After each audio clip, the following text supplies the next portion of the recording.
आपके इस जलसे में आने के वक्त पटना से हम निकले थे, असर का वक्त हुआ, एक छोटा सा गांव, मस्जिद नजर आई तो वहां चले गए। मुश्किल से उनके यहाँ 50-60 घर हैं, छोटा सा गांव, और गाड़ी भी अंदर जा नहीं सकती, पगडंडी पर चल करके मस्जिद के लिए जाना पड़ा। खेतियों में से गुजरते हुए मस्जिद के लिए गए। मैं क्यों बता रहा हूं, मस्जिद में गए, हम तो ये सोचते थे कौन इस गैर मारूफ इलाके में पहचानता है, लेकिन हर घर से लोग वहां पर आए और मुझसे मुसाफा करते हुए नारे लगाने लग गए। छोटा सा गांव था। मैंने पूछा पहचानते हो? कहा आप पहचानते नहीं, रोज सुनते हैं आपको। अब जो नारे लग रहे थे, मुझे इस बात का ये नहीं है कि मुझे लोग पहचानते हैं।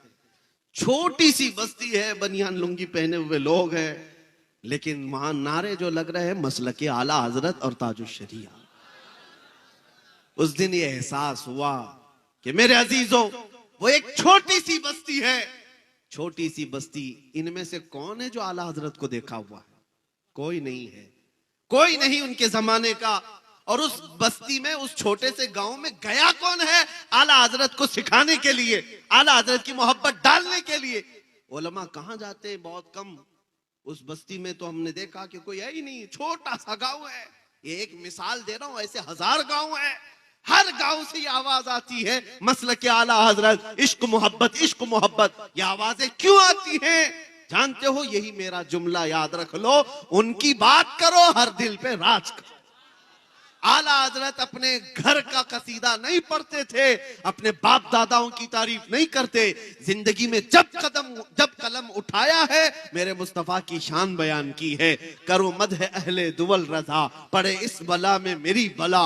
मैं गदा हूं अपने करीम का, मेरा दीन पारे ना नहीं। उस आला हजरत ने जब कलम उठाया था, बारगाह मुस्तफा में यूं कहा था, सरवर कहूं कि मालिक व मौला कहूं तुझे, बागे खलील का गुले ज़ैबा कहूं तुझे, तेरे तो वस ऐबे तनाही से हैं बरी, हैरा हूं मेरे शाह मैं क्या क्या कहूं तुझे। अहमद रजा ने जब हुजूर पाक की शान में इतनी बातें अर्ज की, तो हकीकत बात यह है, अल्लाह करीम फिर तारीफ करने वालों के न नाम को मरने देता है, न कलाम को मरने देता है। आज उनका नाम भी जिंदा है और कलाम भी जिंदा है। 100 साल हो गए, मजमू में आज भी आला हजरत को पढ़ा जाता है कि नहीं पढ़ा जाता? और मैं समझता हूं आला हजरत की नातें, जुमले अगरचे उर्दू के सख्त हैं, आसान उर्दू में पढ़ी जाने वाली नज़में एक जगह, सख्त उर्दू में पढ़ी जाने वाली आला हजरत की नातें पढ़ो, दिल झूम जाता। अवाम भी अवाम है, ये भी आला हजरत की नातों में वजद करती है। क्यों? इसलिए कि इश्क में बोली हुई बात है। अब मैं आपको बताऊं, जालिम जिस कदर भी जुल्म कर ले और किसी का कत्ल कर ले, और वो ये समझ ले कि इस तरह से खत्म कर देंगे हम इस्लाम को, ये नामुमकिन सी बात है। मैं आज से कई साल पहले कहा था, जैसे न्यूजीलैंड में एक बार मस्जिद में घुस करके एक सन की आदमी, जिसके दिलो दिमाग पर सिर्फ इस्लाम की दुश्मनी बैठाई गई थी, बंदूक से मार करके 50 लोगों का कत्ल कर दिया। और उसने ये कहा था कि मुझे ये अहद किया हुआ हूं, या मुझे ये लगता है कि मैं इस्लाम को पूरी दुनिया से खत्म कर दूंगा। गया, जेल में बैठा रहा। ऐसे ही यहां भी बहुत सारे कुत्ते बैठे हुए, गुफे में बैठ करके भौंकते हैं कि इस्लाम का विनाश कर देंगे, धर्म संसद करके अपनी लोमड़ियों के बीच में, बाकी बाहर आने की हिम्मत नहीं। इस्लाम का विनाश कर देंगे, खत्म कर देंगे, इस धरती से मिटा देंगे। हम उनको हमेशा यही कहते हैं। एक न्यूज रिपोर्टर हमारे पास इंटरव्यू लेने आए थे, वो कह रहे थे कि फलां साधु जी, फलां पंडित जी, फलां पाखंडी जी, जो भी हैं, ये कहते हैं कि इस्लाम का विनाश कर देंगे। हम कहते हैं उनसे, जाइए वो बाबा से कह दे पहले अपने बदन की खुजली मिटा ले, वो उससे नहीं मिट सकती। इस्लाम तो बहुत अजीम बात है। समंदर का पानी ना नापा जा सकता है, ना खत्म किया जा सकता है। समंदर तो समंदर है, आसमान को तुम नीचे ला सकते हो, जमीन को ऊपर कर सकते हो, लेकिन इस इस्लाम को कभी नहीं मिटा सकते। ये अल्लाह रब्बुल इज्जत के हिफ्ज़ व अमान में है, ये दीन अल्लाह रब्बुल इज्जत के हिफ्ज़ व अमान में है। अब मैं आपसे यही कह रहा हूं, जो दीन तुम्हारा महफूज है, जो तुम्हारा कुरान महफूज है, बस बात इतनी है कि तुम पूरे मुसलमान बन जाओ, तुम हुजूर पाक सल्लल्लाहु तआला अलैहि वसल्लम के वफादार बन जाओ। हर घड़ी तुम्हारे साथ निस्बत मुस्तफा होना चाहिए, हर घड़ी तुम्हारे साथ अजमत मुस्तफा का पासो लिहाज होना चाहिए। इसलिए मेरे अजीजों, जब तक तुम्हारे अंदर ये इनकलाब नहीं आए, एक मिसाल देकर के मैं आपको बताता हूं। आज दुनिया तुम्हें शराब पीते हुए देखकर ये नहीं कहती अब्दुल्ला का बेटा शराब पी रहा है, तुमको ताश के पत्ते खेलते हुए देख करके नहीं कहती अहमद का बेटा ताश के पत्ते खेल रहा था। ये तो बातें हो गई। दुनिया ये कहती है मोहम्मद अरबी का गुलाम शराब पी रहा है, मोहम्मद अरबी का गुलाम ताश के पत्ते खेलता है। दुनिया यही कहती है मुसलमान चोरी कर रहे हैं, मुसलमान धोखा दे रहे हैं। इस लफ्ज का एहतराम और पास और लिहाज तुम्हें कितना जरूरी है। तुम्हारे अखलाक सबसे बुलंद होने चाहिए। तुम इस धरती पर, इस जमीन पर खैर उम्मत बनाए गए हो, सबसे बेहतरीन उम्मत बनाए गए हो। तुम अगर दिन भर गाने सुनते हुए नाचते हुए गुजारोगे तो तुम्हारे दिलों में निफाक ही तो पैदा होगा।